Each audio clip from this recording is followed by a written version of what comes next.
최근에 새롭게 받아들여진 이론에 대한 이야기였습니다. 그것이 무엇이냐면 우리의 후손들이 과학이 발전이 많이 되고 또 어떤 미래의 어떤 때에 한번 실험 삼아서 지금 우리가 살고 있는 세상을 가상현실로 만들어서 사실 우리가 지금 살고 있는 곳은 현실이 아니라 가상현실일 수도 있다라고 하는 그런 과학자들의 이야기를 들었습니다. 참 그걸 들으면서 얼마나 인간이 똑똑하다 이렇게 이야기하면서 또 과학자들의 그런 이론들로 정말 이제 하나님의 창조하신 이 능력을 우리 눈에서 가리우고 인간이 더 하나님보다 높이 올라가는 그런 수준에 도달해 가고 있구나 참 탄식하는 그런 마음이 들기도 했습니다.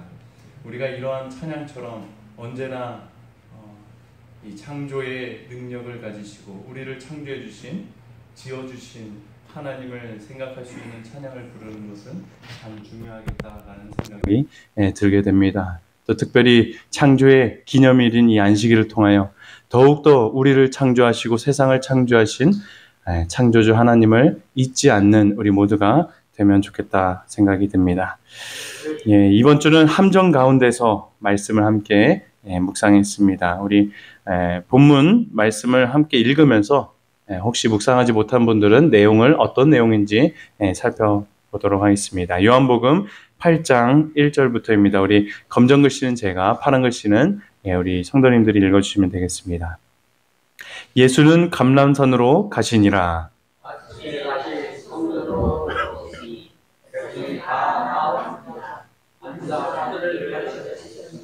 서기관들과 바리새인들이 음행 중에 잡힌 여자를 끌고 와서 가운데 세우고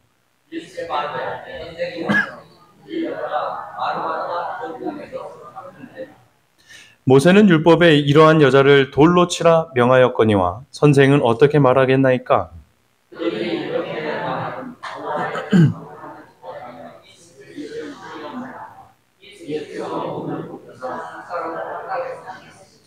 그들이 묻기를 마지 아니하는지라. 이에 일어나 이르시되 너희 중에 죄 없는 자가 먼저 돌로 치라 하시고 그들이 이 말씀을 듣고 양심의 가책을 느껴 어른으로 시작하여 젊은이까지 하나씩 가지고 나가고 오직 예수와 그 가운데 섰는 여자만 남았더라.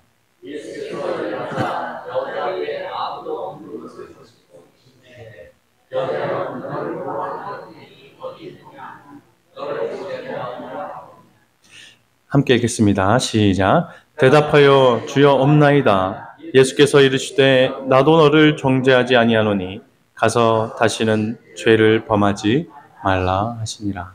아멘. 제가 7살 때쯤 강원도에 계신 할머니 댁에 이제 이사 오게 되면서 제 아버지는 최근에 차 하나를 이렇게 구입하게 되었습니다. 11톤 트럭입니다. 제가 아직도 기억이 나요. 우리 할머니가 운영했던 식당 마당 주차장이 그렇게 넓지 않은데 이 차가 하나 그냥 딱 들어서면 그 마당이 꽉 찼던 그런 기억이 납니다. 또 흰 색깔의 아주 커다란 차, 얼마나 자랑스러운지 몰라요. 우리 아빠 차 엄청 크다고. 그 너무 좋아서 차 번호판까지도 외웠었는데 또 시간이 지나다 보니까 또 까먹게 되네요. 화물 일을 해야겠다 다짐하시고 아마 강원도에 오셨던 것 같아요. 그렇게 일자리를 찾다가 근처에 있는 강릉에 있는 이제 한 도시가스 회사에 이렇게 가서 일을 하게 되었습니다. 늦은 시간이었어요. 한 밤 야근이었던 것 같아요. 맛있는 거 사주겠다고 또 돈 벌어 오겠다고 하면서 나갔어요. 그 말이 아직도 기억이 나요. 하지만 그날 이후 아버지는 돌아오지 못했죠. 어른들도 말을 안 해줬어요. 어떤 사고였는지 또 어떻게 이렇게 됐는지 어렸으니까 아마 이야기를 안 해줬던 것 같아요. 근데 이제 나중에 법원이나 이런 판결문이나 이런 것들을 이제 커서 한 20대 때 이렇게 읽어보니까 사건 경위를 좀 알게 될 수 있었습니다.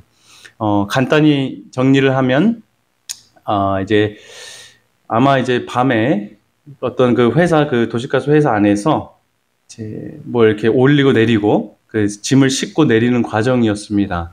근데 이제 한쪽 편을 아마 내리고 이제 적재물을 씻는데 그 적재물이 다소 좀 둥글둥글한, 굴러 떨어지기 쉬운 그런 적재물이었던 것 같아요. 그래서 원래는 운전자들은 그거 항상 이렇게 작업할 때 이렇게 고인목을 대고 해야 되는데 그걸 아마 못했던 것 같아요. 그리고 지게차도 이렇게 하면서 실수로 바퀴를 탁 건드린 거예요. 그러다 보니까 이렇게 그 충격에 적재물들이 쏟아졌고 저희 아버지가 그것 때문에 이제 좀 사고가 났다, 이제 그런 것입니다. 뭐 이런저런 누가 가해자고 피해자고 보상을 어떻게 할 것인가 아마 어른들이 진행을 해왔던 것 같은데요. 결국 소송에서 기업을 이기지 못해서 개인과 개인, 그냥 트럭과, 사실 그 회사 내에서 이뤄진 일이면, 사고면 사실 회사에 그런 잘못도 있는 거죠. 책임도 있는 것인데 이 기업을 이기지 못해서 개인과 개인, 그냥 지게차와 우리 운전자 트럭, 그 사이에 민사적 문제로 해결이 되고 이렇게 판결이 나게 되었습니다. 아버지도 억울한 죽음이지만 제가 커서 이 지게차 운전자에 대해서 다시 좀 생각해 보게 되었습니다. 언제 한 번은 이제 공소시효가 10년이 이제 지나서 한번 법원에서 이제 법원에 갈 일이 있어서 대학 시절 중에 한번 간 일이 있었는데, 그러면서 이 사람의 재산을 한번 이렇게 살펴보게 된 기회가 있었어요. 그랬더니 이 민사다 보니까 언제나 그 자기의 재산을 자기 명의로 해두지 않고 돌려놓을 수밖에 없죠. 그런데 여전히 그때 당시에도 그렇게 자기 재산을 구분하지 못하고 이렇게 다 재산 없이 등록되어 있는 것을 보게 되었습니다. 그것을 보면서 저는 그런 생각이 들었어요. 그분이 한평생 어떤 마음으로 살아왔을까? 처음으로 그때 생각해 봤던 것 같아요. 세상 법으로 짓눌려 살고 숨어 살고 트라우마와 죄의식을 가지고 살았지 않았을까? 실수였는데 뭐 원해서 그랬겠습니까? 제대로 된 사고 보상을 받지 못한 저희 가정도 안타깝지만 실수로 살인을 저지르게 된 이분의 인생도 참 불쌍하다 생각이 들었던 것입니다. 이런 실수성 사고를 제외하고도 세상을 보면 너무도 많은 사건 사고들이 많아요. 그죠? 이 대낮에 누가 술 먹고 운전하다가 학교 앞을 지나가다가 어린 아이가 죽게 되는 사고, 얼마나 안타깝습니까? 또 남자친구 이렇게 사귀어가지고 죽게 한 다음에 사망보험금을 타낸 아주 악랄한 그런 여자친구. 또 미투 운동이라고 한창 막 이야기가 되었죠. 이렇게 학창 시절 때 학폭이나 폭력이나 이런 것들을 통해서 이제 성인이 된 연예계, 스포츠 여러 가지 그런 분야에 있는 사람들을 이제 미투 운동해가지고 다 끌어내리고 잘잘못을 따지고 용서를 구하고 이런 일들이 있었습니다. 우리 교회 내에서도 있었죠, 그죠? 한 유명한 목사님인데 지금은 이제 필리핀에 가 계시죠. 살다 보면 가해자가 되어서 법의 심판을 받기도 하고 오명으로 피해자가 되어서 세상에 낙인 찍힌 삶을 살기도 하고 사회적 인식으로 짓눌려 사는 사람들이 이 세상을 볼 때 얼마나 많은가 생각이 듭니다. 혹 이런 큰 사고가 아닐지라도 우리들의 일상생활 속에서 들여다보면 이와 비슷한 문제들, 어려움들이 참 많은 것 같습니다. 저런 독특한 생각과 이상한 행동을 하는 그 사람을 내가 어떻게 바라보아야 되는가? 대해야 되는가? 판단해야 되는가? 사회적 통념이나 보편적인 생각에 맞지 않으면 어떤 제한을 두고 거리를 두어야 하는 것인가? 밀어내야 하는 것인가? 고민이 되죠.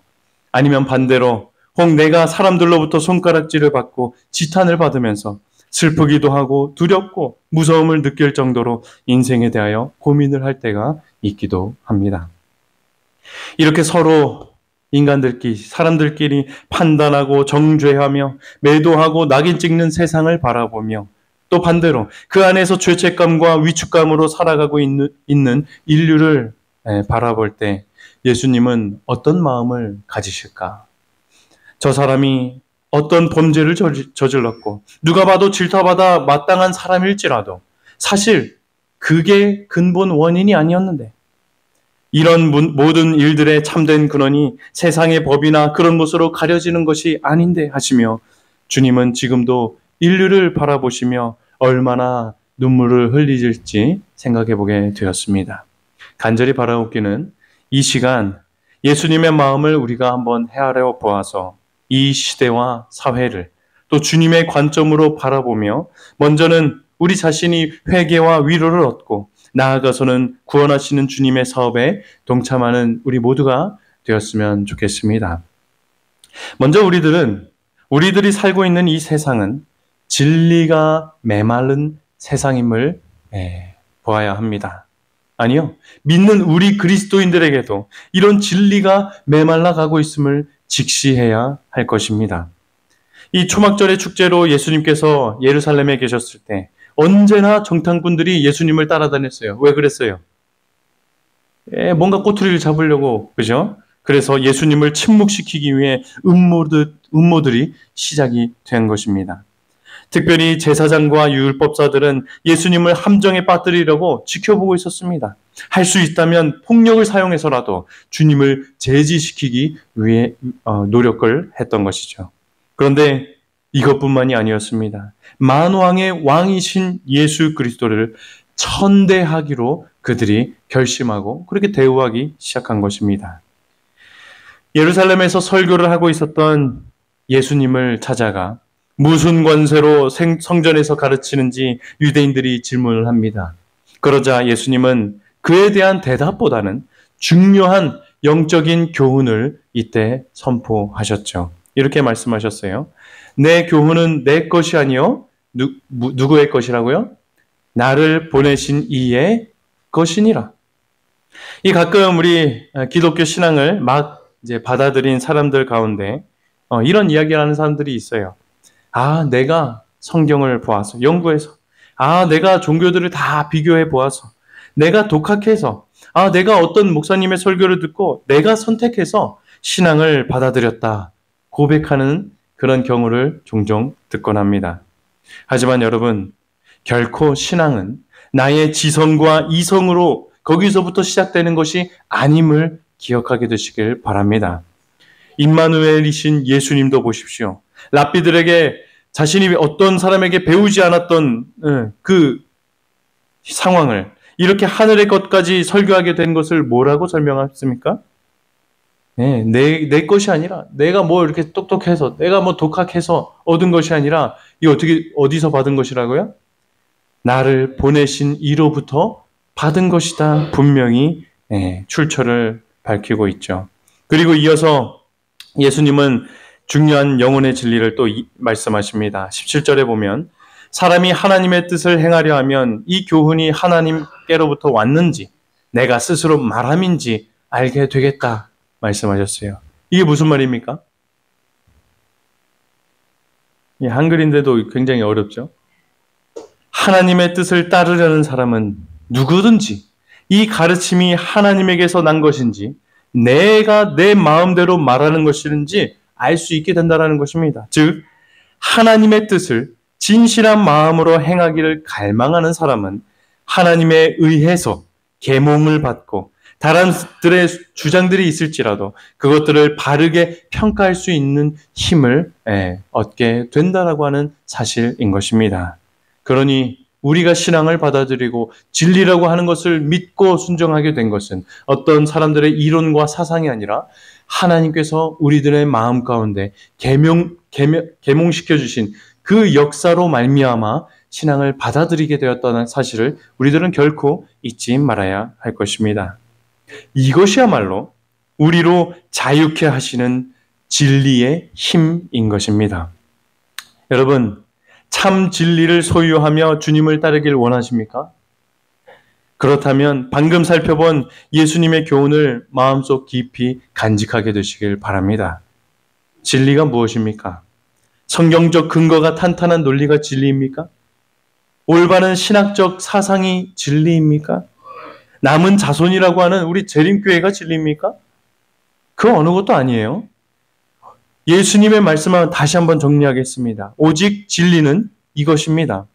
성육신 하신 예수 그리스도께서 하나님께로부터 능력을 받고 교훈을 받아 죄악 세상에서 하나님께 영광을 돌리고 승리하는 삶을 증거하실 수 있었던 것처럼 성령을 통하여 우리 심령 가운데 임재하시는 예수님께서 당신의 능력으로 이 세상에서 우리로 의인이 될 수 있도록 역사하시는 것, 이것이야말로 참된 또 유일한 진리임을 잊지 않게 되시길 간절히 소망합니다.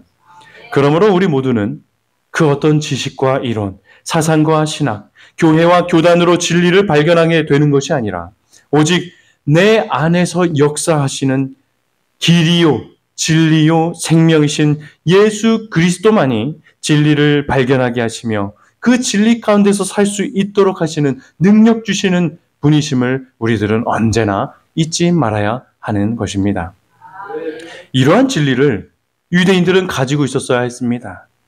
그들은 하나님의 택한 백성들이었죠. 선택한 백성이었어요. 진리를 유지하고 보수하도록 말입니다. 그 진리를 증거하도록 말입니다. 그들도 하나님이 친히 돌판에 기록해 주신 진리의 말씀인 계명을 가진 자들이었습니다.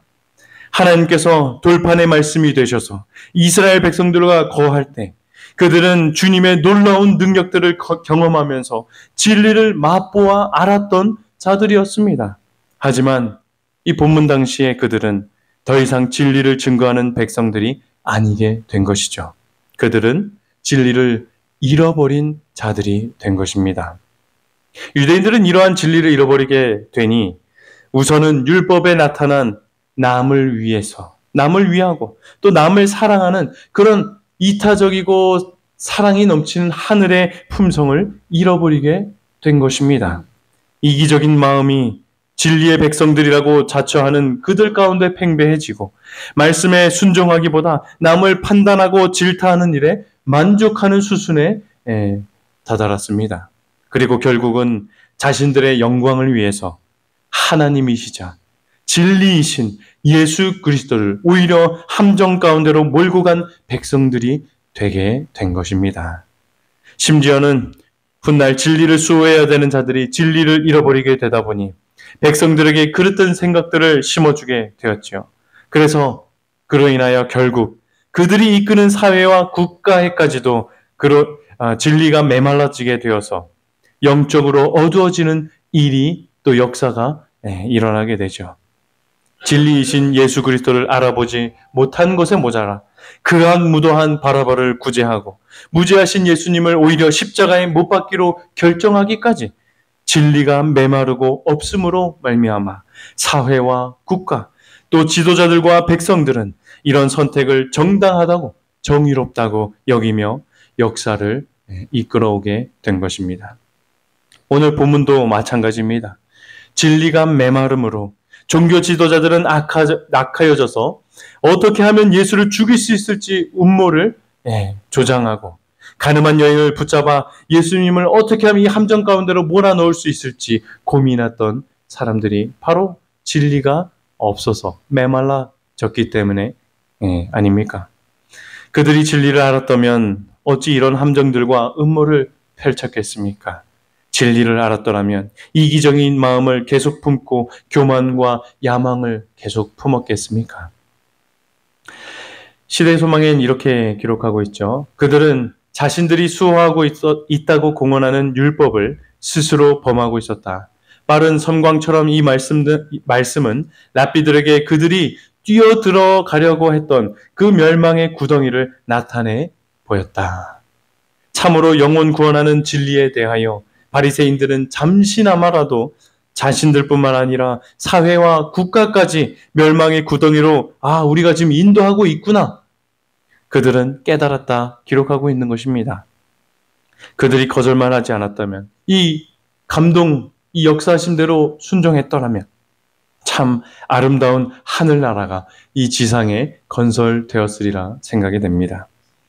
오늘날 이 세상에 존재하는 모든 문제들과 분야들들, 각종 범죄와 사건, 사고들을 보면 어쩌면 이 모든 것들은 진리이신 예수 그리스도가 너무나 메말라서 그렇게 된 것이구나. 또 진리가 없음으로 나타나는 증상들이구나. 라고 우리들은 생각해 보아야 할 것입니다. 진리가 없기 때문에 서로 지금 다투고 있는 것이고요. 진리가 없어서 서로 용서하지 못하는 것이고요. 진리가 없어서 서로 사랑하지 못하는 것이며 진리이신 예수 그리스도를 알지 못하는 것임을 우리들은 보아야 하는 것입니다. 그러니 사랑하는 성도 여러분이시여, 우리 모두 영의 눈을 떠서 진리가 메말라 병들어 죽어가고 있는 사회와 세상을 바라볼 줄 알아야 합니다. 그 근본 원인을 모른 채 가해자와 피해자를 나누고 그 사이에서 온갖 고통들을 겪고 있는 사람들이 발생하고 있음을 우리들은 영의 눈을 떠서 바라보아야 합니다. 빛과 소금으로 살도록 부르신 우리들이 이런 세상 가운데서 가만히 그냥 내 신앙을 위해서 살았어야 되겠습니까? 우리 각자에게도 물론 문제가 있음을 봐야 합니다. 진리를 수호한다고 하는 내 마음에 정작 진리가 없으므로 신앙의 동료와 가족을 정죄하고 비판하며 사랑 없는 말과 행동으로 분열을 조장하고 세상의 그 어떤 진리가 내 삶을 통하여 증거되고 있지 못한다 생각이 든다면 얼른 회개하여 주님을 마음에 모시는 일이, 진리를 소유하는 일이 당장에 일어나야 하리라 생각이 됩니다. 우리 모두는 진리가 교회와 세상에서 메말라져 가고 있기 때문에 온갖 문제와 다툼, 신음과 고통이 발생하고 있는 것임을 깨닫고 먼저 우리부터 회개하는 역사가 일어나게 되길 간절히 소망합니다. 진리가 메마름으로 온갖 범죄와 사고, 또 문제와 다툼이 사회와 세상에 나타나게 되는 것임을 보게 되었다면 이제 우리들은 예수님이 그러하셨던 것처럼 세상을 바라보되 죄와 죄인을 구별할 줄 아는 그런 그리스도인이 되어야 할 줄 믿습니다. 이 땅에 죄가 들어오게 되면서 이 지구는 많은 것이 변하게 되었죠. 하나님의 계시인 천연계에도 얼마는 어떻게 되었다고 해요? 죄의 영향 아래서 망가지게 되었다 이야기합니다. 그래서 창세기에 보면 아담과 하와가 범죄하자마자 무엇이 생깁니까? 가시, 덤불과 엉겅퀴가 생기지 않았습니까? 물론 이것들에 대한 하나님의 영적인 분명한 목적이 있지만 여튼 이 가시, 덤불과 엉겅퀴가 생기자 모든 인생은 결국 실망과 슬픔, 고통과 수고를 맞게 됩니다. 만일 가시덤불길을 걷다가 어떤 사람이 실수로 옆 사람을 가시덤불로 이렇게 긁히게 했다. 한번 생각해 보게 되겠습니다. 그 두 사람이 어떻게 반응할까요? 아, 왜 날 밀었냐? 내가 뭐 일부러 그랬냐? 서로 뭐 하겠어요? 잘잘못 따지며 다투지 않겠습니까? 또 이것의 문제가 커져서 혹 누가 죽었다 생각해 봅시다. 세상의 법정에서 누가 더 크게 잘못했는지 그 판결을 받으려고 할 것이고 세상은 분명히 무언가를 판결 내릴 것입니다. 그리하여 한쪽은 승리하고 한쪽은 패하겠죠. 하지만 사실 이 판결은 그 근본적인 문제를 해결해 주지는 못했죠. 죄로 인하여 생긴 가시와 엉겅퀴가 사실 결국 사람들로 하여금 갈등을 만들었고 고통을 주었던 건데도 말이죠.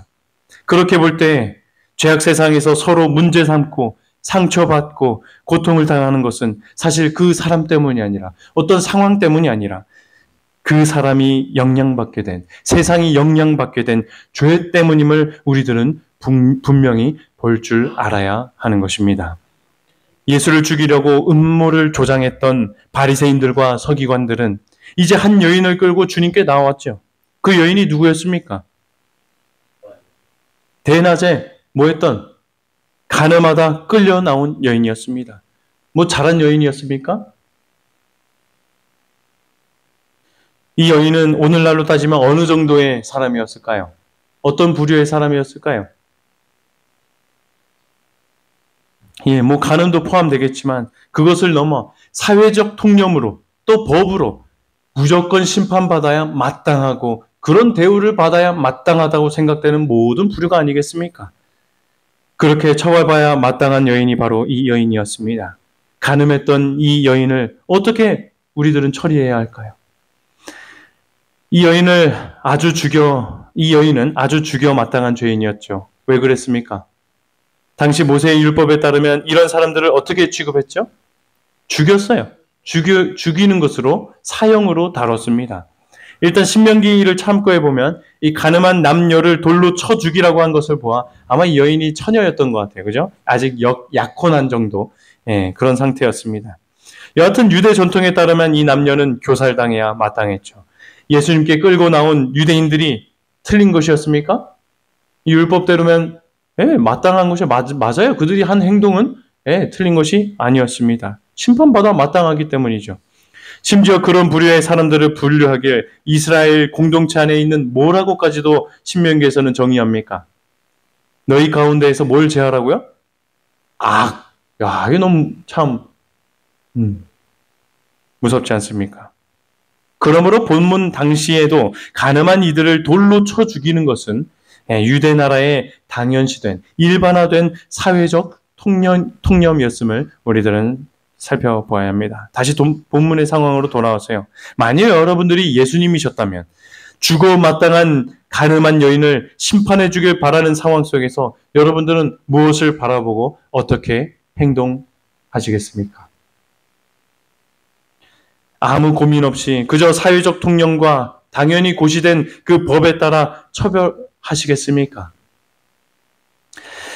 저번에 왔던 여청년 가운데 이제 초등학교 교사를 이제 사임하고 자신이 원래 꿈을 꿨던 미술 쪽으로 전향한 청년이 한번 왔었습니다. 그래서 저번 주에 개인전을 열었길래 처음으로 이제 자신의 미술 작품을 개인전을 이렇게 열었길래 한번 가봤어요. 안 괜찮아라고 하는 주제로 현대인들의 괜찮아 보이는 삶 뒤편에 있는 고통과 공허함, 슬픔, 외로움 이런 것들을 전시한 그런 전시였습니다. 여튼 이제 처음 하는 개인전이기 때문에 가서 또 구경도 구경이지만 이런저런 대화를 나눴어요. 그 대화 중에 궁금해서 이런 질문을 해봤습니다. 요즘 미술은 무엇이 트렌드이고 또 어떤 그림이 인기가 있는가? 진짜 궁금해서. 왜냐하면 그곳에 성공하려면 그런 그림을 잘 그려야 되지 않겠나라는 생각에 그랬던 것입니다. 그랬더니 그 청년이 이런 대답을 해요.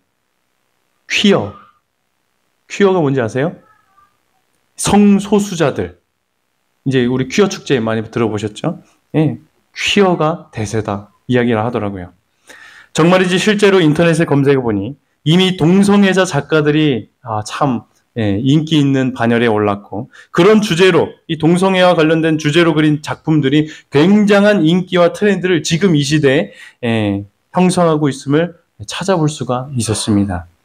여기에 차마 올리지 못한 사진들까지도 있는데 정말 얼마나 그런 것들이 미화되고 사람들에게 인정받고 있는지 보게 되었죠.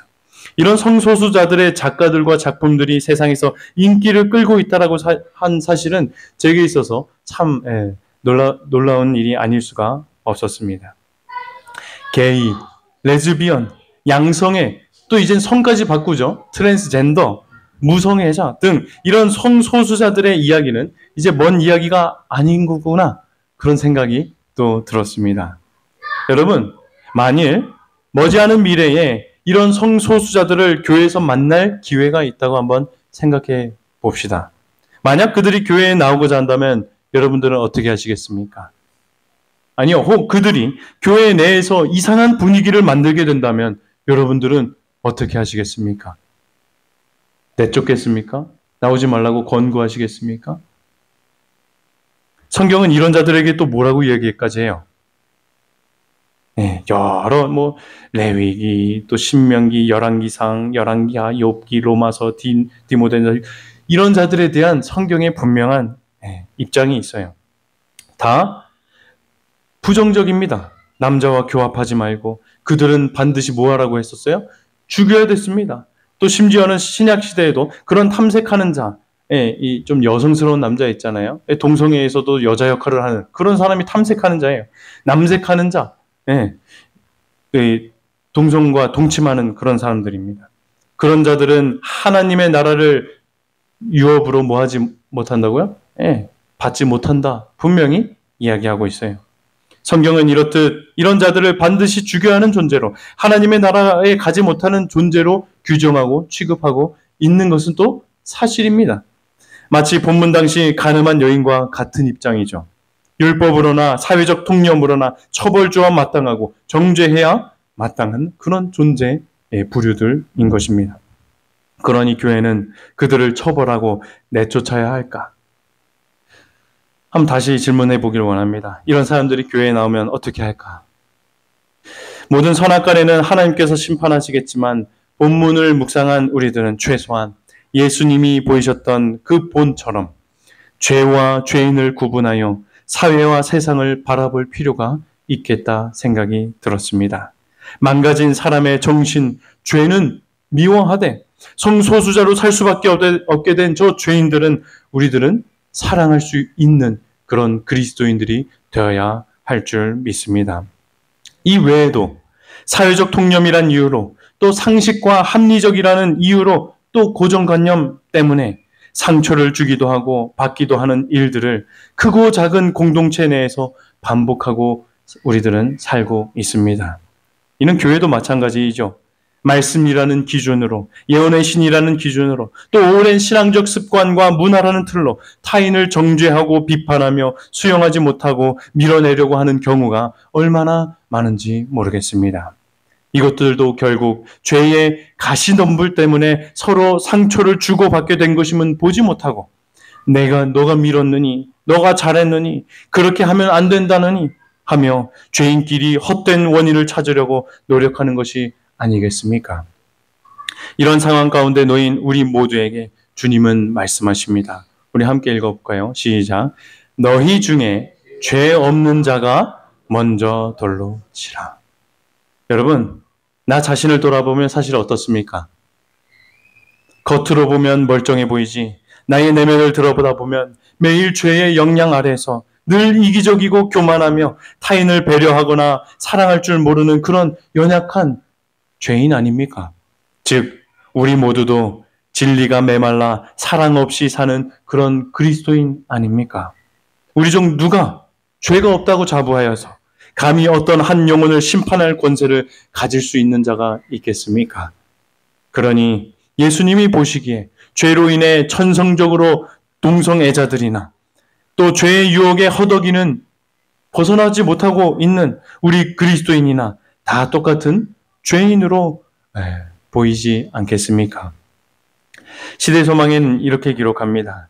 다른 사람들을 고발하는데 앞장서고 그들을 재판하여 처벌하는데 열중하는 자들이 오히려 그들의 생애에는 그들보다 죄가 더욱 많을 수도 있다. 사람들은 죄를 사랑하면서도 죄인은 미워한다. 그러나 그리스도께서는 죄를 미워하고 죄인은 사랑하신다. 이것이 그리스도를 따르는 모든 사람들의 정신이 되어야 한다. 사랑하는 성도 여러분, 가정 내에서, 교회 내에서, 그 어떤 공동체 내에서 우리들이 얼마나 쉽게 남을 정죄하며 비판합니까? 얼마나 동료를 쉽게 매도하고 잣대질합니까? 그렇게 근본적인 문제를 바라보지 못한 채 드러난 증상과 현상만 바라보고 다루려고 할 때가 얼마나 많은지요. 곧 정작 죄를 미워하기보다 죄인을 미워하고 죄인을 고통 줄 때가 얼마나 많은지요. 주님 앞에 끌려온 여인 앞에서 예수님은 땅바닥에 뭐라고 적으셨을까요? 아마 돌을 던지려고 하는 사람들에게 또 오늘날 우리들에게 각자의 마음을 보게 하시어 진리이신 예수 그리스도를 마음에 모시지 못한 것, 그래서 사랑이 없고 죄로 고통받고 있는 나 자신을 기록하셨으리라 생각이 됩니다. 예수님은 이렇게 법적으로나 사회적 통념으로나 죽어 마땅한 가늠한 여인을 그 영혼 앞에서 정죄하지 않으시고 사랑으로 대해 주신 것입니다. 이런 예수님의 모습을 볼 때 우리 모든 그리스도인들은 어떤 정신을 회복해야 마땅할지 생각해 보게 됩니다. 자꾸 불행한 이야기를 계속하는 것 같은데 제 할머니는 또 교통사고로 돌아가셨죠. 이 어르신들과 어디 이렇게 좀 다녀오고 저녁에 이제 해가 져서 이제 집 앞에 있는 정류장에 내려주시고 할머니가 이제 저 횡단보도는 또 멀어가지고 하필 또 왕복 2차선, 4차선인 거예요. 거기를 무단횡단을 했어요.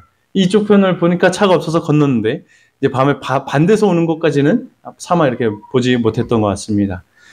반대서 이 군인이었어요. 그 주변에 이제 근무하던 군인이 술을 먹고 또 이제 운전을 해서 가는데 길을 거의 다 끝난 2차선 이제 끝자락에 가서 이 사이드 미러죠.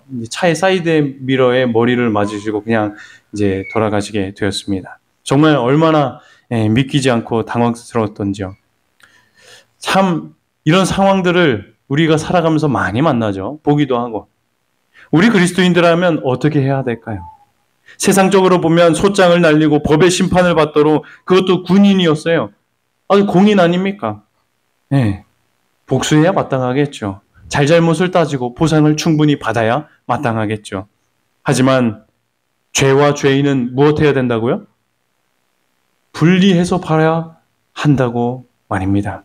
그 사람이 술 먹고 운전한 것도 물론 잘못이지만 애당초 이 모든 것들은 죄로 망가진 세상에서 겪게 된 일임을 우리들은 먼저 바라보고 기억해야 할 줄 믿습니다. 그렇게 저희 가족도 소정에 주시는 합의금만 받고 나중에 생각나거든 교회 한번 나가보십시오. 예수님 한번 믿으세요.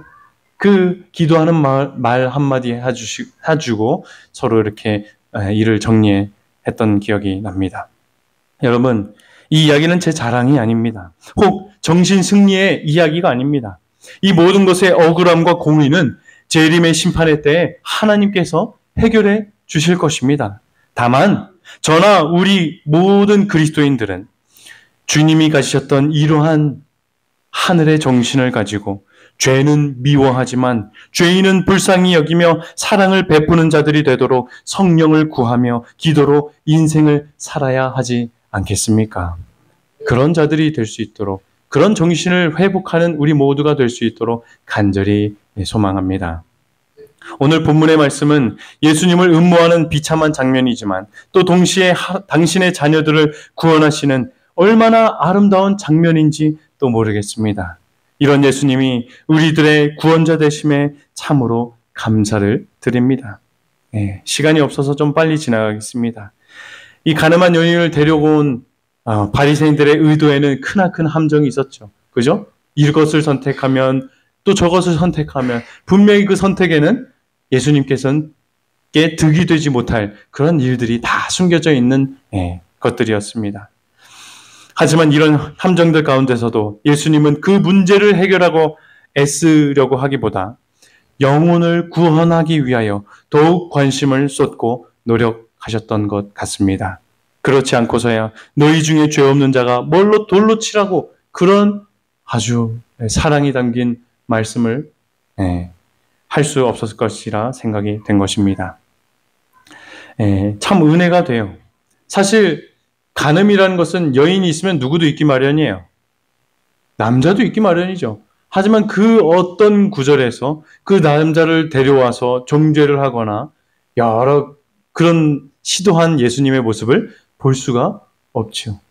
오히려 많은 정죄했던 사람들과 바리새인들과 심지어 그 자리에 그 간음했던 남자가 있었을지도 모르겠어요. 그 글을 쓰면서 그들에게 은혜의 시기를 허락하여 그들 또한 하나님의 사랑을 받아들이고 진리를 수용하여서 변화할 수 있도록 구원할 수 있도록 기회를 주시는 예수 그리스도의 사랑의 모습을 또한 발견할 수가 있었습니다. 그리고 이 여인도 어땠어요? 정죄하지 않고 모두가 떠난 다음에 너 이거 사실 잘못했어. 다시는 범하지 마. 죄에 대해서는 분명히 말씀하시지만 그 죄인을 대하실 땐 사랑으로 그를 구원하시는 그 예수님의 아름다운 구원의 장면이 제게 얼마나 감동이 되었는지 모르겠습니다. 이 아름다운 구원을 우리가 맛보아 알고 그 구원의 역사를 세상도 동참할 수 있도록 우리가 기도해야 되지 않겠습니까? 간음한 여인은 회개하여 훗날 다시는 간음죄를 저지르지 않고 대신에 예수님을 가장 신실히 따른 그리스도인 중에 한 사람이 됩니다. 성도 여러분, 간음한 이 여인을 용서하시고 고상한 생활을 살도록 인도하시는 주님의 은혜의 역사를 우리들도 바라보게 되게 되시길 간절히 소망합니다. 이 구원의 역사 가운데서 예수님의 성품은 완전한 의의 아름다움으로 빛나고 있음을 발견하게 되시길 간절히 소망합니다. 저도 말씀을 묵상할 때마다 예수님이 해주시는 음성은 야, 너 이거 못했잖아. 목사로서 너 이렇게 해야 되잖아. 결코 이렇게 저희의 잘못을 정죄하거나 비판하지 않으셨어요. 언제나 사랑으로 하나님을 갈망하게 저를 회복시켜 주시고 예수님을 닮아갈 수 있도록 용기와 힘을 주시는 분이 바로 예수님이셨습니다. 그 구원하시는 의의 능력, 그 구원하시는 역사 가운데 우리 모두가 동참해야 하는 것입니다. 그런 마음을 품게 되면 우리 가운데 주님께서 이런 역사를 이뤄주실 줄 믿습니다. 이 말씀만 읽고 마치겠습니다. 그리스도인의 사랑은 비난하는 데는 느려집니다. 회개하는 자를 분별하여서 용서하고 격려하게 됩니다. 방황하는 자를 거룩한 길로 인도하여 그의 발이 그 하늘의 길에 머무르도록 하는데 신속하게 대하는 그런 자들이 되게 된다 분명히 말씀해 주셨습니다. 우리가 이런 자들이 될 수 있게 되길 간절히 소망합니다. 예수님은 당시 제자들이나 오늘날 당신의 자녀들에게 가르쳐주고 싶으셨던 주제는 딱 하나, 이것이었습니다. 진리. 그 진리를 깨달아야 우리는 천국의 복음을 누릴 수 있는 것이고요. 그 진리를 경험해야 죄인인 내가 회개할 수 있는 것이고요. 그 진리를 소유해야 죄와 죄인을 구분하여서 죄는 미워하되 죄인을 사랑할 수 있게 되는 것이고, 그렇게 진리를 소유함으로 참된 그리스도인이 될 수 있도록 성장함을 받고 주님의 참된 제자가 되어서 세상에 받은 진리를 증거하는 삶을 살 수 있게 되는 것이죠. 그러니 우리 모두는 어떤 생각과 어떤 선택을 하며 살아가야 하겠습니까? 죄인 중에 괴수와 같은 나조차도 위로하시며 은혜와 능력으로 구원해 주시는 진리이신 예수 그리스도 안에 거하며 그 진리만을 증거하며 또 다른 영혼들에게 다른 영혼을 주님께 드리는 그런 참 그리스도인이 되어야 하지 않겠습니까? 우리 모두가 주님의 걸어가시고 교훈하신 길을 따라 살아 죄악 세상에서 정말 빛과 소금이 되며 하늘 성도들이 되기에 합당한 품성의 열매들이 무성하게 맺게 되길 간절히 바라며 말씀을 마치겠습니다.